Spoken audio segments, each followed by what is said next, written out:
we went to VHF radios or UHF radios, and they installed them. And I was flying on the Stout's wing that day, and he was trying out his new radio, and I was flying on his wing, and he looked over and said something to me, and I shook my head, and I looked down, and I was on the right channel, and he switched around, and he tried it again, and I shook my head. Third time, and then he slid his canopy back, and he threw the microphone out of the airplane. And that brings us to Conger and the Destroyer. The high altitude photos had showed us there was a Japanese ship tied up tightly against an island and camouflaged so beautifully. We'd flown by it every day, right on the maybe 100 yards from it, and hadn't seen it. There were trees in the smokestacks, there was greenery all it, but the high altitude photo showed it very clearly. So Conger decided that 8 of us would go in and bomb it early one morning, and I thought my plane was hit in my dive. The plane corkscrewed, and I kicked my bomb loose, and we all got near misses, but nobody hit it. And coming back, I asked Conger to look me over that I thought my plane had been hit, and he flew under me and looked over. He said, I don't see anything. So like a dummy, I sort of forgot about it, because a plane doesn't do that without reason. A plane does what you tell it to do normally. And I kind of forgot about it. And we landed, and Conger had a theory that the enlisted men didn't get to see much of the war, so we always tried to do a little spit and polish Blue Angel type. We came in, we'd pop up on one wing and pull streamers and come in a tight and get out of your turn just as the wheels hit the ground. And a little show off, but everybody and the enlisted men do get a kick out of it. And on this particular day, I was the fourth plane in, and I was rolled up, and I started to roll out and put it on the ground, and it didn't roll. I went in on the left wing tip and the nose. And I had always boasted in barroom stories about if a Corsair ever turned on me in a landing, I would calmly and with great savoir-faire step out of the cockpit and urinate on the crash and walk away. That's course talk. But when this happened, number one, I hit so hard that it split my forehead open, broke my goggles, and had blood running down my eyes. And I thought about that. I thought about what I'd said, and there was a lot of hissing going on in the airplane, and I had a lot of ammunition and a lot of 100-octane gasoline, and I decided I'd get a few yards away, and we'd taken off pre-dawn, and nobody was up on the island. I looked up, end of the runway was where my squadron was, a mile away. No, not a mile, half mile. And it wasn't much choice but to walk, and I started walking, and a little bloody, and a bunch of Seabees came along in a flatbed truck, and I was pretty sure one of them was going to say, "Nice landing, Lieutenant." But they didn't, and they stopped and said, "Can we take you to your squadron area?" And I said, "Yes, I'd be very grateful." And they lifted me up on the flatbed, and they took me up to the squadron. I walked in, and Dern, our corpsman, Chief Corpsman, whose full-time effort was toward making medical alcohol potable, he'd pour it through loaves of bread and all. And he looked at me and laid me down on a gurney, and he said, "Let me go get the doctor." And the doctor came in, and his name was Reardon, and he was from Kansas, and he and I were pretty good friends, and he'd kid me about the way I flew, and I'd kid him about the way he practiced medicine. And he took one look at me, turned around and walked out. And I looked around, and I didn't see anybody waiting to be stitched up. And I said to Dern, "Where the hell is he going?" He said, "Well, I got him out of bed. He's out washing his hands before, scrubbing up before he sews you up." And he came back in, and I said, "Doc, I want to apologize to you. I've kidded you about the way you practice medicine, and I appreciate you washing your hands before you sew." He said, "I didn't wash my hands. Dern got me out of bed. I had to go to the bathroom." And he started sewing. But then they decided, Conger and Stout decided the best way to get that ship was just two of them go in right on the water and do what we call skip bombing. You fly right at the ship, you drop your bomb at the last minute and zoom out and to the right. And they matched to see who got the first shot at it, because Conger's record was a little bit better than Stout's. He had 10 and a half airplanes and a half a destroyer, and Stout had 6 airplanes and no destroyers. So Stout won the toss, and off they went. And you could just see those two Corsairs. And water up there is so beautiful, and Pat has told you. But the islands are perfectly formed. They maybe look like they're done with cookie cutters, and it's so beautiful. And they were flying right straight at this island, because they knew where the ship was now that they'd seen the photo. And Conger's flying on Stout's wing, and he's strafing into the ship to hold fire down or distract him. And Stout gets a perfect hit, but his bomb doesn't go off. And Conger said, "Okay, Stout, you get on my wing." And Stout said, "No, my bomb was a dud. I won the toss. We're going back. I'm going to get another bomb, and I still get first crack at the ship," like two little boys. So they flew back, and we had a West Virginia, big, tall, red-faced guy, pig farmer, who was our ordnance officer. Cool, calm, good. And Stout jumps out of his airplane, and he goes toward Harshbarger with fire in his eye, and he said, "George, your bomb was a dud." And Harshbarger didn't say anything. He said, "Come with me, Major." And when you arm your bomb, you press a button in the cockpit, and it takes the safety wire out of the fuse. And if you've done the proper thing, that safety wire is still in your airplane.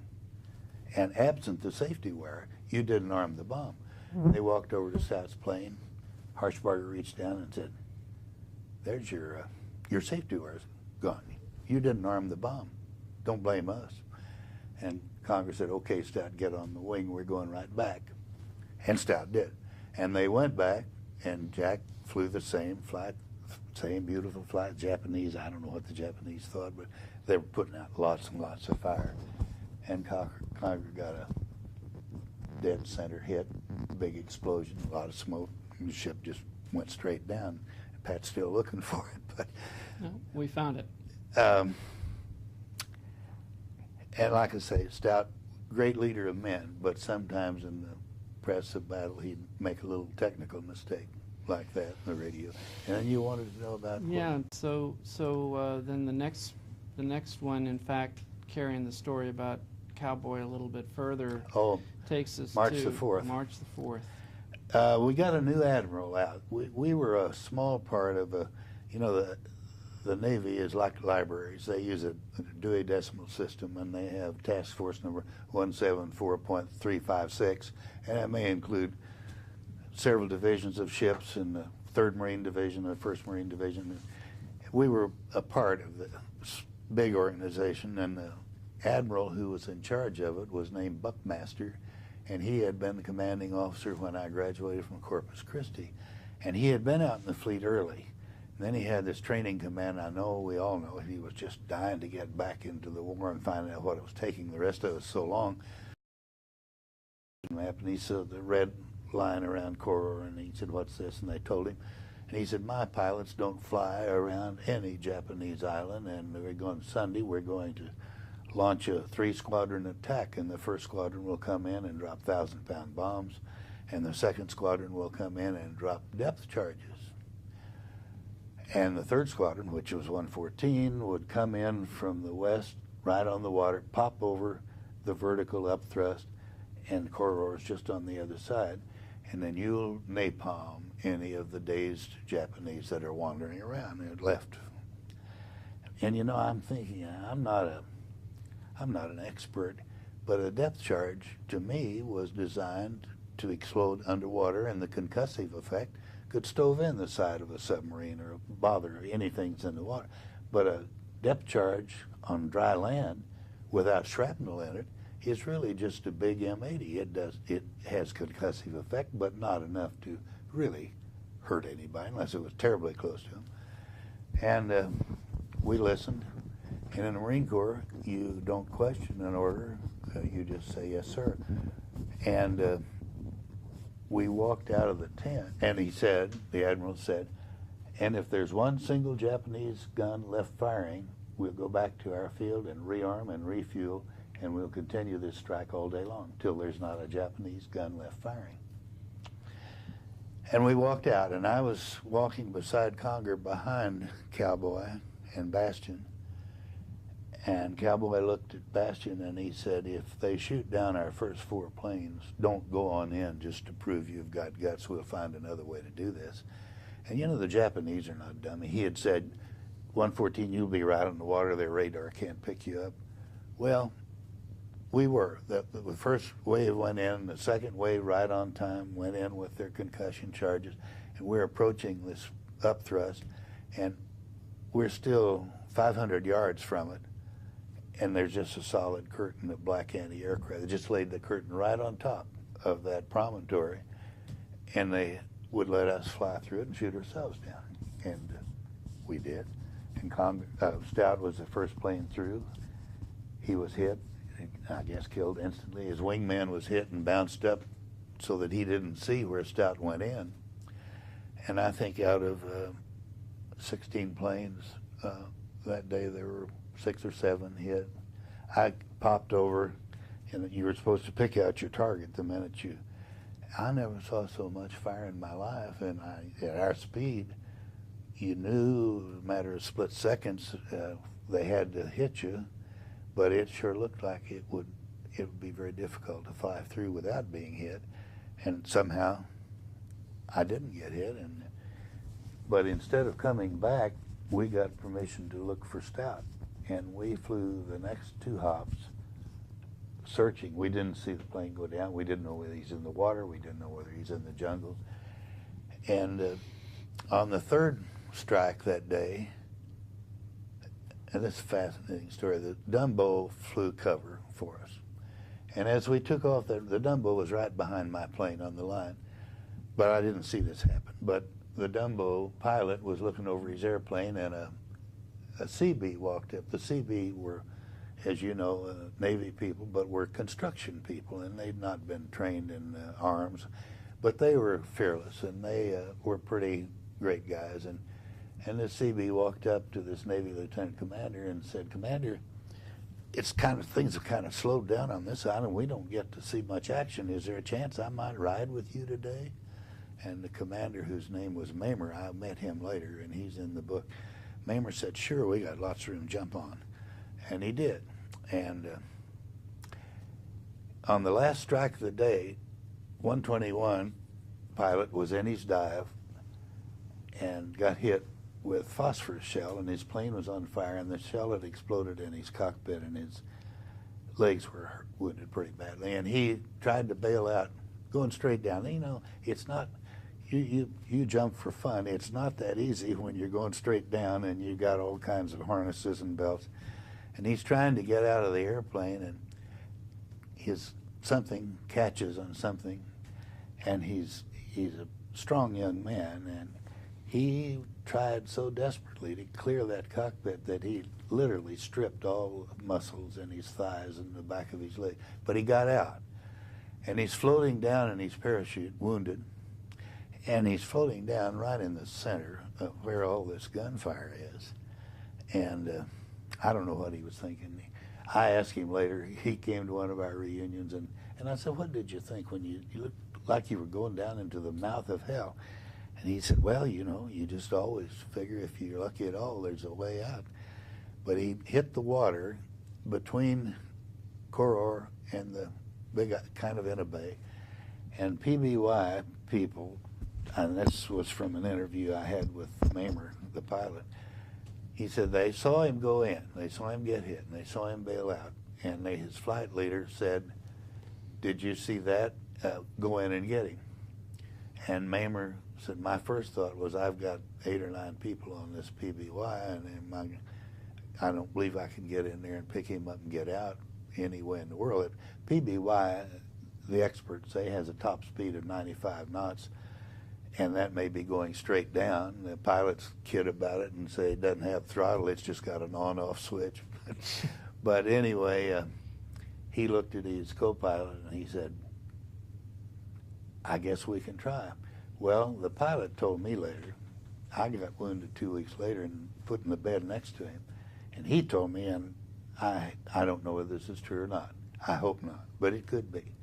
His flight leader called the Dumbo and said, "Go in and get him," and the Dumbo said, "Well, I'm not sure we can make it." And he said, "Well, you better try, because I'm going to shoot you down if you don't." So he went in, and they landed, and they're shooting at this big old Dumbo with mortars, among other things. Rifles were shooting at him, machine gun, they were shooting at him with mortars. He landed, taxied by the pilot in the water. They threw him a ring from one of the two side blisters along the back, and the wind turned the Dumbo and pulled him under the bottom of the tail, and he had to turn loose of the ring. They turned taxi, must have been, couldn't have been going 15 knots, you know, in the water. Went by him a second time, threw a ring from the other side. Same thing happened. He caught it, but he couldn't hold it, and the current went, swung him under the tail. And Mamers said his co-pilot, I've forgotten his name, was a Notre Dame football player, had great upper body strength, and he said, go back and grab him and haul him into the boat. And he did. He went back and this time grabbed the kid in the water and hauled him into the boat. And they took off. And there was not a hole in the Dumbo, but nobody knows why. There were bursts all around him. They could smell the powder from the bursts. They got out, and they got back to Peleliu in just a few minutes. And Mamer was standing looking at his PBY and the damage and everything. Like, ambulance came and took the pilot to the hospital, and the CB chief climbed out and he walked up to saluted smartly, which is unusual for a CB to do. And he said, Commander, I want to thank you. That's been an exciting day. Do you do that every day? And I got the two together when I was working on the book. I found Mamer. It took me a while. I found the pilot, Walter Brown, put them in contact, and they met each other at Pensacola and had their picture taken in front of a PBY. And Brown is still suffering from the injuries. He was pretty much permanently disabled, but he said God had something for me to do. He wasn't quite ready, and I said, you're probably right. And the third thing you wanted me to know. Well, not too long after that, you had your own incident. Well, tell us about that? I was, there's an old adage in the Marine Corps, never volunteer. And I had flown 3 times that day. We took off on an early morning strike and ran into bad weather. We came back and landed. A little bit later, weather cleared, and we went out again, and it was just a routine milk run. Carry a bomb up and throw it someplace on Babelthorpe and come back. And I was typing a letter at home, and the flight clerk, this was St. Patrick's Day, March 17th, the flight clerk stuck his head in and said, his name was Broderick, and he said, Lieutenant, could you take the 4 o'clock hop? And I said, I've already flown twice today. He said, well, all the other pilots are down at the beach, and, you know, I haven't got anybody. Would you please take it? I didn't know the leader was Major Tucker, who was replacing Stout, who had been killed. And the wingman was a kid I hadn't even, he was a new pilot in the squadron. I hadn't even met him. And I said, okay, I'll go. And I went down, and we took off, and I thought it'd be a milk run type thing, be back in an hour and a half. And as we started up the island, Tucker, our flight leader, found a Japanese shrine. You could see the, well, I don't remember what you call it, Torah? No. But the pagoda-like structures. And he went in and strafed it, and I thought that's kind of bad form on a Sunday, go in and shoot up their church, you know. And he said, you go up the east side of the island, we'll go up the west side, see what you can find to shoot at or bomb. And we went up the east side of the island. One thing we were doing, which was attrition, the Japanese were cut off from resupply, and they were growing gardens just to have something to eat. And so we'd stay right on the deck, and you were moving fast enough that you could catch them in a clearing before they could hear the engine. And I looked up ahead, and I saw just such a clearing, and I thought, I'll find some soldiers out there. And I popped into the clearing and rolled up on my left wing so I could see underneath me. And I was right on top of this rifleman, an automatic rifleman. And I heard the 3 shots, and the first one hit me, and I thought all 3 of them had. And I popped over to the right and pulled back and gave the full throttle at the same time, because if it went down, I wanted to be in the water, not on the island. And I realized I was hit, and there was quite a bit of pain. And my wingman was a dummy. He'd been never closer than a mile to me, and I called him and said, I'm hit, I'm returning to base, join up. And then the first thing I thought of, I better put my oxygen mask on. I might faint, and you don't have an automatic pilot or a co-pilot. And I did. And it really helped. Pure oxygen will kind of get your attention. In fact, it has a slight intoxicating effect. And I've told Pat this before. I think I still hold the airspeed record between Babelthorpe and Peleliu. But as I was heading toward the field, there was a lot of traffic. They were evacuating wounded from the Philippines. There were always DC-3s in the circle. And I called the tower and requested permission for a straight-in landing because I didn't want to take the time to get in the circle and go around. I wasn't sure I could wait.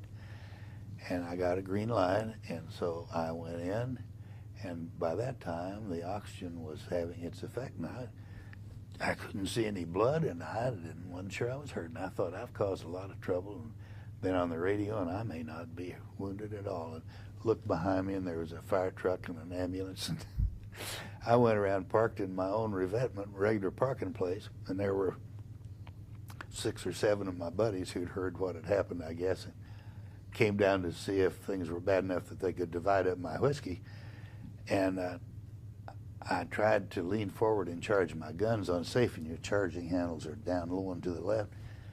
And I popped my safety belt, and I couldn't lean forward, so I felt better. I knew I really was hurt. And my plane captain got up behind me. He was a pretty strong guy, and he just lifted me out and handed me to somebody over there. But the bullet had gone through the canopy, just left a real neat little hole, went right through the center seam of my Mae West, and hit the you have a CO2 cartridge on each side that inflates your Mae West. And it hit that CO2 cartridge, which is pot metal junk, but it turned the bullet in and blew.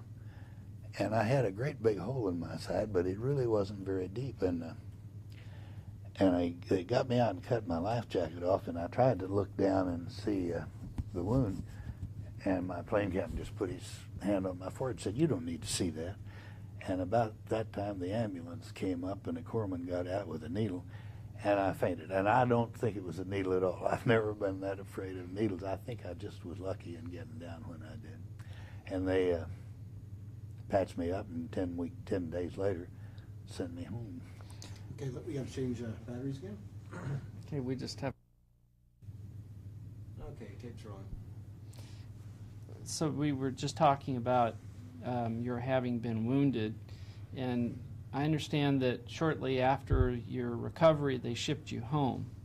Is that right? They didn't exactly ship me. They handed me a set of orders, and they put all my worldly belongings in a parachute bag, and said go down to the airfield and hitchhike back to the receiving hospital in San Francisco. And later on, I didn't think about this at the time, and I didn't feel all that good. It was a little painful to walk. If I'd had any courage and all, I would have gone around the other way and come through Europe and New York. But I didn't have the initiative, I guess. And I got on a plane for Guam, and at Guam I got on another plane, which was a 4-engine transport, and it was filled with litter cases from Iwo Jima. And the nurses said, "Come on in." And I was ambulatory. All the others were on litters, and I sat on a little folding canvas seat and watched. I don't know, there may have been 35 or so litters. They were in 2 levels all down the fuselage, and there were 3 nurses, and they worked all the time giving shots and mostly water. And I'm watching and thinking, and I thought there's something very different about this. And I realized there wasn't one moan or one cry from any one of those patients, and they were all pretty seriously wounded kids. And again, I can't get over the courage of those riflemen in the Marine Corps. And the nurses who worked so hard, and they were nice to me, but they didn't worry about me. And we got to Kwajalein about 3 o'clock in the morning on the way to Pearl, and one of the nurses, the stop before that, I had let suggested they all go in and get a cup of coffee, and I'd look after the patients and didn't do anything but give water to a few of them. And this time one of the nurses said, why don't you go with me and let's go in. There was a place on the airstrip that was open 24 hours and get some coffee. And I said, sure, and we went in, and dark, lonely, and we started up the lit door of this all-night mess hall, and some drunk sailor just appeared out of nowhere, and he grabbed this nurse's arm, and I thought, oh, I'm not in much shape to fight, but I don't know what we're going to do. And I said in what I hoped was a strong voice, sailor, we got a plane full of wounded Marines from Eagle out there, and you're asking for a lot of trouble you really don't need. And I kind of pushed her on in and hoped he didn't grab me and throw me back out, and he didn't. But it scared me. I wouldn't have done a very good job of protecting it. Maybe she would have protected me. But got to San Francisco, it looked great. They put me on a Pan American Clipper in Honolulu. I went up to the Marine Corps desk in the air terminal. A corporal looked like he was 45 years old, starched, khaki, beautiful. Looked like a corporal in the Marine Corps ought to look. And I had on my khaki shirt and pants from Peleliu, which had never been ironed. And I don't imagine I smelled too good. And I didn't much care. And this corporal said, you'd have to take your orders in, get them endorsed at the wing out of a Marine Corps Air Station. It was about 35 miles, and I said, howdy? He said, I'll call and get you a car.